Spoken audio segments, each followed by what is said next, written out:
మంది మనల్ని కాల్ జేసి, "మేము తయారు చేసిన ప్లేట్స్ మళ్ళీ మీరు కొంటారా?" అని అడుగుతుంటారు. లేదు సార్ మార్కెటింగ్ మీరే చేసుకోవాలని చెప్తే, మార్కెటింగ్ మేమే చేసుకోవాలా అని చెప్పి దానికి భయపడి ఆగిపోతుంటారు. అయితే మొన్న ఒక చిన్న ఇన్సిడెంట్ జరిగిందండి. దాని గురించి చెప్తాను వినండి. మదర్ అండ్ డాటర్ ఇద్దరొచ్చారు. వాళ్ళు నాతో చెప్పిందేంటంటే, "సార్ మాకు ఎవ్వరు లేరు. మేమిద్దరమే ఉన్నాము.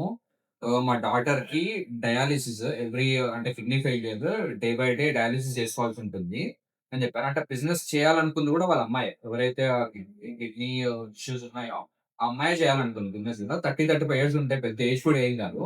సో నేనడిగాను. అంటే మరి దీనికి మార్కెటింగ్ జేయాల్సి ఉంటుంది, తిరగాల్సి ఉంటుంది, చేసుకోగలుగుతావా అని అడిగితే, ఆమె అన్న మాటేంటంటే, "ఏదో ఒకటి జేసుకోవాలి గదన్నా! నాకు ఆల్రెడీ ఇంతకుముందు జాబ్ ఉండేది. 35,000 సాలరీ వచ్చేది. జాబ్ పోయింది. సో ఈ బిజినెస్ జేయాలని అనుకుంటున్నా" అని జెప్పింది. సో నేనేం జెప్పానంటే, "తొందర పడకండమ్మా! నార్మల్‌గా చూడండి. మార్కెట్ రిసర్చ్ బాగా చేయండి. మీ చుట్టుపక్కల కండిషన్స్ లేవు.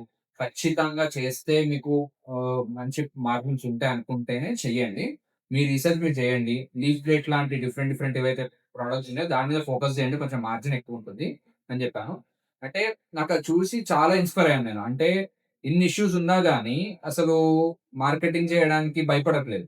మనమేంటంటే నార్మల్‌గా మన లైఫ్‌లో చిన్న చిన్న ఇష్యూస్‌కి భయపడి మనతో అవుద్దో కాదో అని చెప్పి మనం స్టెప్ ఏయకుండా అక్కడే ఆగిపోతుంటాము. సో ఆమె చెప్పింది విన్న తర్వాత నాకు చాలా ఇన్‌స్పిరేషనల్‌గా అనిపించింది.